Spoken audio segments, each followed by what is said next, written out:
फिलहाल रोक लग गई है। सीएम धामी के अनुरोध पर अभियान रुक गया है। एनएचएआई से बातचीत के बाद ये फैसला लिया गया है।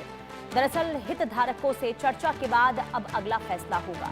उत्तराखंड के ऋषिकेश में 4 लेन सड़क परियोजना के लिए प्रस्तावित पेड़ों की कटाई पर फिलहाल रोक लगा दी गई है और मुख्यमंत्री पुष्कर सिंह धामी के अनुरोध पर राष्ट्रीय राजमार्ग प्राधिकरण यानी कि एनएचएआई ने पेड़ों की कटाई का काम अस्थायी रूप से फिलहाल रोक दिया है। अब पिछले कुछ दिनों से पर्यावरणविदों, स्थानीय लोगों और अलग अलग सामाजिक संगठनों की ओर से इस कटान का लगातार विरोध हो रहा था। उनका ये कहना था कि विकास कार्यों के साथ साथ पर्यावरण संरक्षण को भी समान प्राथमिकता देनी चाहिए और विरोध के बीच राज्य सरकार ने मामले का संज्ञान भी लिया और एनएचएआई से बातचीत पर फिलहाल कटाई पर रोक लगाने का अनुरोध किया, जिसके बाद अब बातचीत के बाद रोक लगा भी दी गई है। तो ऋषिकेश में पेड़ों की कटाई पर फिलहाल के लिए अस्थायी ब्रेक जो है वो लगा दिया गया है।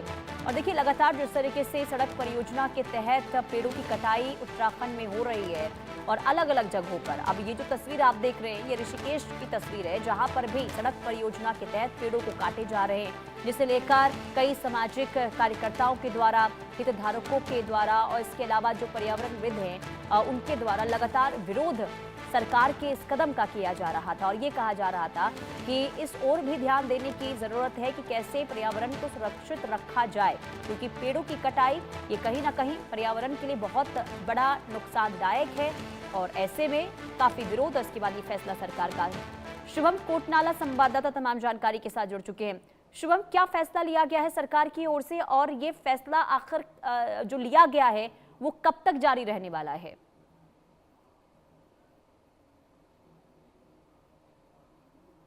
बिल्कुल, देखिए ऋषिकेश में जिस तरह से पेड़ों की कटाई चल रही थी लगातार, इस दौरान जो है प्रशासन के बीच में और आम जनता, साथ ही साथ जो पर्यावरणविद वहां पहुंचे थे उनके बीच में कहीं ना कहीं कलह की स्थिति बनी हुई थी, क्योंकि एक और प्रशासन जहां पेड़ों की कटाई को कर रहा था तो वहीं आम जन लगातार इसका विरोध कर रहे थे। लोग लगातार पेड़ों की कटाई के लिए आक्रोश जता रहे थे।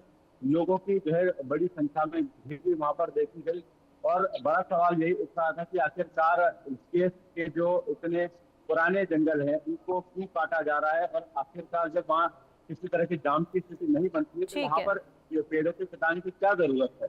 तो ऐसे में लगातार आक्रोश बनता जा रहा था। लगातार विरोध के बाद सरकार का ये फैसला, लेकिन देखना यही होगा कि आगे आखिर इसे लेकर उचित कदम क्या उठाए जाते हैं।